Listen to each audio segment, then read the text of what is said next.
Assalomu alaykum hammaga. Bugungi kunni ham boshlab oldik. Ertalabda ovqatni solib qo'ydim.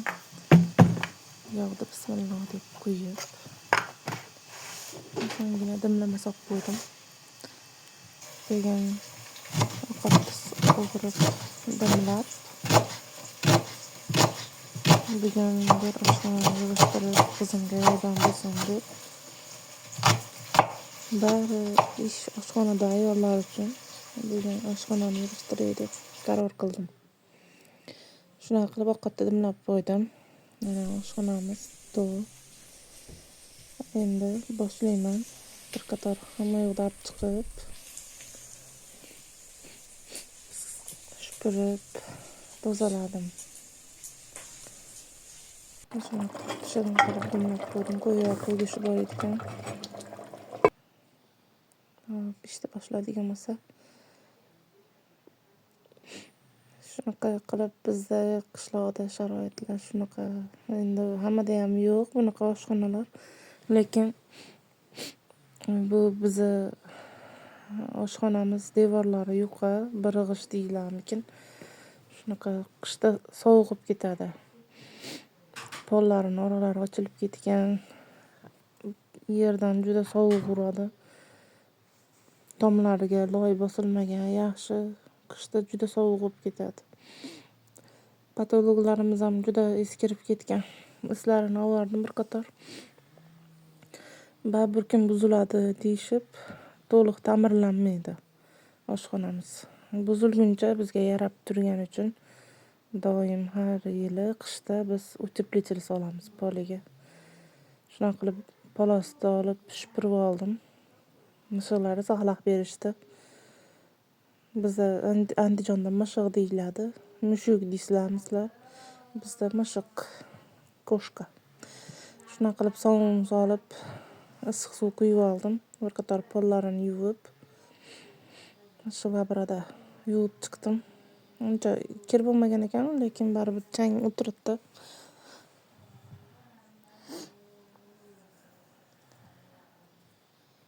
Yuvib tozalab, ostonani qo'lda yuvdim. Perchatkasiz yuvaman. Doim perchatka bilan ish qila olmayman, g'ashimga tegadi.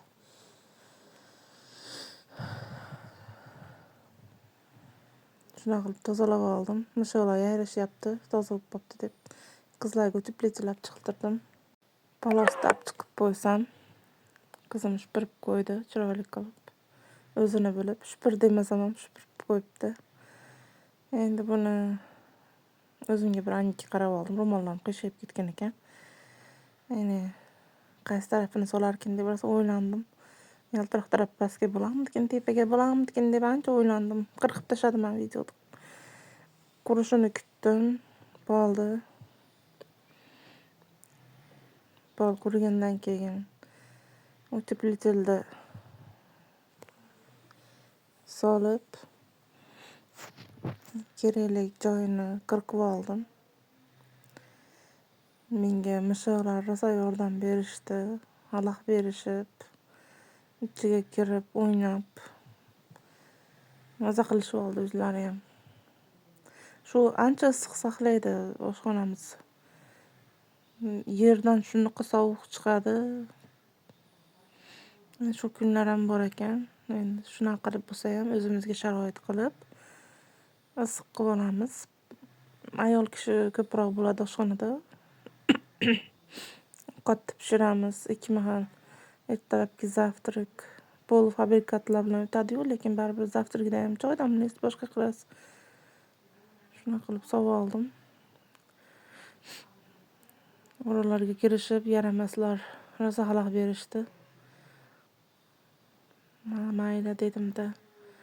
Bu tarafini ham qirqib, oshiqchasini, oshib qolganini shkaf tagiga qo'yaman dedim. Javonni tagiga. Shu yerdan ham sovuq chiqadi.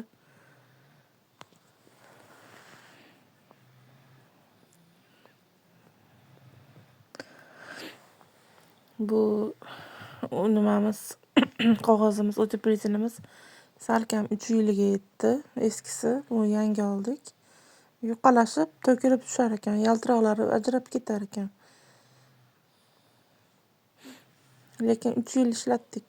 3 qish ishlatdik. Yozda olib tashlaymiz, chunki havo o'tkazmay qo'yadi. Yozda issiq bo'lib ketadi-da oshxona. Konteynerda yoqib olamiz yozda. Домашний тапочка kiyib yursangiz ham oshxonamizdan oyog'ingiz muzlab ketadi. Mana endi bugun yumshoq bo'lib qoldi, ham desa issiq, sovuq kamroq chiqadi, nisbatan kamroq.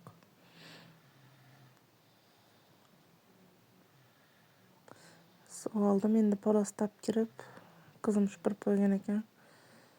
Olib kirib sovoldiman. Eshikni yopib qo'y darrov. Bo'lmasa sovuq urib yuboradi belingizga. Eshikni ochib turishadi-da bolalar kirsachi, baqiraverman. Eshikni yop deb baqiraverman. Shunaqa qilib bugungi kunimizni o'tkazib oldik. Meni kunim oshxonani yig'ishtirish bilan o'tdi. Shunaqa issiq qilish bilan o'tdi. Ertalab soat 10 da boshlagandim. 10 da kirib ovqatni soldim. Ovqat pishguncha shu ishlarimni qildim. Keyin kirib ishlarimni tugatib, idishlarni yuvdim. Bugun navbatchi o'zim bo'ldim. Qizim jiyanlarim bilan o'ynashyapti, trendlar olishyapti o'zlaricha. Ularni indamadim. Ham o'zim ovqat qildim bugun. Ayam ham dam oldi. Ayam qilardi ovqatni. Men bolaga qarayotgandim har kuni. Bugun ovqatni o'zim qildim. Obedga chaqirib, bularni hamma yo'q tayyorlab, o'zim dasturxon soldim.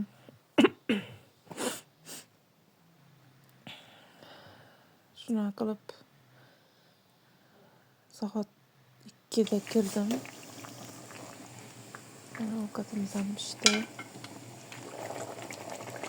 Kanalimiz chiroyli bo'lgan.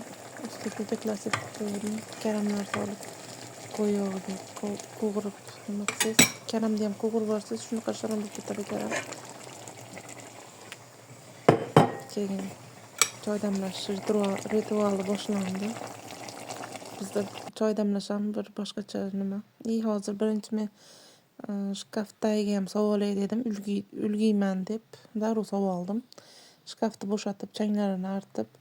Rosa eski shkafimiz bu shkafim. Enam davridan qolgan shkaflardan.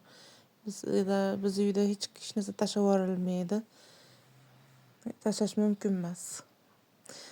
Antikvar narsalar juda ko'p. Mana choy ritualimni boshlab oldim. Dasturxonlar sovolib, Hamma ovqat solamiz. chiroyli qilib issiq suvda chaqaveramiz qishda doim. Choy sovib qolmasligi uchun. Suvda chaqib, hojidan kelgan choylarimizni solib,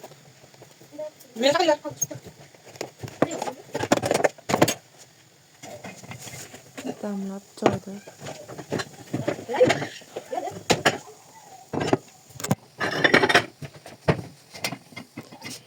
dam yedirish uchun gaz ustiga qo'yib qo'ydim choyda.